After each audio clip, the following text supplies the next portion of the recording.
মেঘনায় দুই লঞ্চের মুখোমুখি সংঘর্ষ।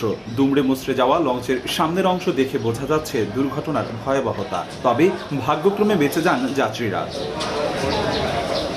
শনিবার বরিশাল থেকে যাত্রী বোঝাই করে কীর্তনখোলা 10 লঞ্চ রওনা দেয় ঢাকার পথে। আর ঢাকা থেকে বরিশালে যাত্রা করে প্রিন্স আওলাদ 10 নামে একটি লঞ্চ। চাঁদপুরের হরিণায় গভীর রাতে দুই লঞ্চের মুখোমুখি সংঘর্ষ হয়। পরে রাতেই কীর্তনখোলা 10 লঞ্চ ঢাকার উদ্দেশ্যে ছেড়ে যায়। তবে প্রিন্স আওলাদ বেশি ক্ষতিগ্রস্ত হওয়ায় এই লঞ্চের যাত্রীদের উদ্ধার করে বরিশালের উদ্দেশ্যে রওনা দেয় শুভরাজ নামে আরেকটি লঞ্চ। দুপুরের দিকে তারা গন্তব্যে পৌঁছান।